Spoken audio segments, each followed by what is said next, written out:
Oh, hello. I was just enjoying some of this lovely book. May I offer you some tea? Right, the acid. Well, since you're here, I'd like to share a story about the last time I was in my human form. I went to visit Stardew Valley with my sister, Peebs. Would you like to hear the story? Wonderful. What should our farm's name be? I'm just gonna look at the back of this M&M's thing and see whatever name I can't pronounce. That's what we're gonna name it. That sounds awesome. Do it like some kind of anti-40 chemical.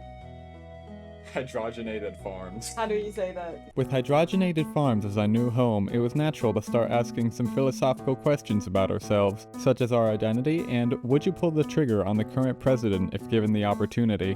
What's my favorite thing? I don't know. Girls in white dresses. Blue sets. Very nice. Thank you. I'm gonna put men. That last one seemed a bit irrelevant, so we left it unanswered. With hydrogenated Oh, I spelled it differently. You did not. You I wrote swear. Hydrogeganat Farm. I swear I spelled it correctly. Whatever, this works. It's not like we need it. Wait, what is it? Hydrogeganat nuts? Hydrogeganat Farm. I don't know. I also had to choose my favorite thing and felt inspired by my sister. I'm just gonna warn every woman that comes nearby. No, it's okay. They can all see it on my on my ID. This man loves harassing women. One of those cards. I am a registered sex offender.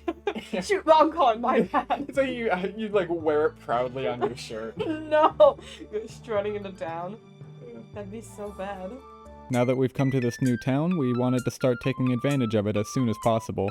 And that started with taking over the market and planting parsnips. I immediately got lost wandering around the farm, and despite everyone's best efforts, I made it into town. First, I spoke to Penny, and immediately after introducing herself, she ran away as fast as she could. This is perfect. I'm in familiar territory. At this rate, I'll be able to have a conversation with the woman using a roofie and some rope, just like back home. Next stop was the saloon, where I gathered the courage to talk to a girl with puffy blonde hair. But when her character portrait popped up and I gazed upon her rotini marinara haircut and stare that made me anticipate being on the Pelican Town news, I quickly left the vicinity before anyone got seriously hurt. I later discovered that Pam is Penny's mother, so I may be back for her after all. The next morning, I received a letter from the fisherman stating that he wants to show me something, and after autistically staring at the paper for 10 minutes, I came to the conclusion that the signature was his name, and not an indicator of what the gift was going to be. I still wasn't eager to see it though, so I spent the whole morning carving a path to Peebs' house so I wouldn't be forced to dodge local hunters on my way to the grocery store. However, I haven't been to the gym since blowing up on TikTok, so I got exhausted real quick, and the dust bunnies I had for breakfast weren't giving me the energy I needed to continue. I did have some tree sap, and I asked Peebs about eating it, giving her the perfect setup for a joke. Okay, can I just drink the sap that I put in my pockets? No, sap actually zaps your energy. Did you just say zap your energy? Yeah. Peebs' less than basic understanding of the English language made me marginally more tired, so I attempted to eat the acorn I got during the path carving. Can you? No, you can't. I planted it! No, Dingus! No! How do I take it out? You get a hoe. And not me. And that was the final nail in the coffin. Before I knew it, I collapsed onto a pile of dog stools, right next to the selling box, and Peebs knew exactly what to do. Oh, I haven't introduced myself to you yet. I'm Vodney. Okay, see you tomorrow. I had to sluggishly crawl my way to Pelican Town to get something to eat, until I saw the resident goth girl, and my goals switched completely. So I casually chased her like a Komodo dragon. Witnesses still refused to say what happened to her that day. And as if the stars aligned and I was showered with all my luck at the same time, a third girl was put in danger that day, as I saw a cute blonde with blue eyes on the resident calendar. Haley, I hope you know how to file a restraining order, because I am already sprinting towards your location. And don't even think about hiding, because I have a wiki page that tracks your exact location at all times. Finally, I decided to walk over to the docks to see what Willie got me, but he must have overheard me and Peebs talking about some important matters. Dude, the Willy fan art that people have It's crazy. Really? Yeah. Like, good fan art? No. Like concerning fan art. But he's a dirty old man. He is, but they made him not a dirty old man. Because he wasn't interested in giving me his fishing rod. Likely, I was there too late, so it was time for sleep. I awoke that night being called by a mysterious voice, only to realize it was my sister calling for help. She was stuck between the stones and grass. False alarm. I awoke again in the morning and read the morning mail. It was the local doctor, notifying me about my habit of passing out in random places around town. He, unprompted, took my unconscious body to his clinic to inject me with adrenaline and experimental drugs before sending me on my way with a 50G bill. This was unacceptable. But I can't really worry about that now, because I have 330G to my name and 0 seeds in my inventory.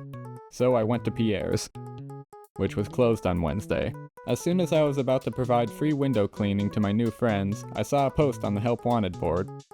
Demetrius has noticed the overpopulation of Mexicans threatening the lifestyle of other species. I mean, carps. He wants the carps gone.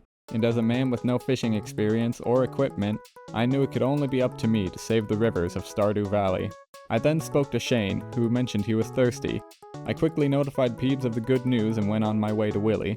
This encounter was not the best impression of Willie's mental well-being, since he was smoking a pipe in the rain. I just took my rod and left. On the way to the mountain where I can fish for carp, I saw an emo kid, so I had to carefully move around him before he could complain about his parents. I also hadn't realized that my inventory was completely full.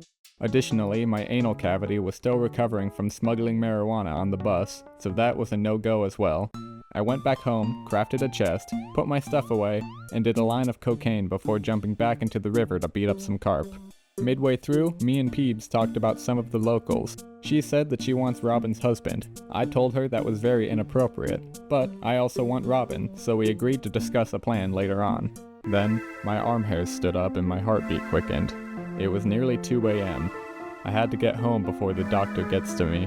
Me and Peebs raced to our homes as fast as possible, but we were too late. I passed out on my own doorstep before Harvey grabbed me by the leg and dragged me over to his office to remove my organs for financial gain. As much as I respect his methodology, it came at my expense, so I was rather upset to find myself waking up with 2 less kidneys and an extra testicle. I'm not quite sure how he pulled that off, but that's all in the past now. Right now, I have a mission, and it's time to get to work.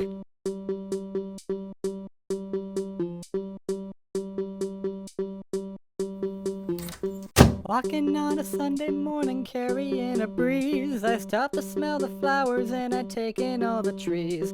My favorite part of living here is the friends and kin. There's one now, I'll go say hi and oh f***, it's him. I simply love this town cause it feels like family. I can hack the game and give you 50 of your favorite tea. The wiki said you'll be inside your room right at 1, so I'll break in through your window to see what you do for fun.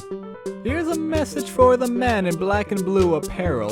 When you sent me a welcome present from a loaded barrel. It was such a funny prank, but I was just too fast, so I caught it, ran around and snuck behind you, jamming it right up your... You're all fond of nicknames since you all call me a creep.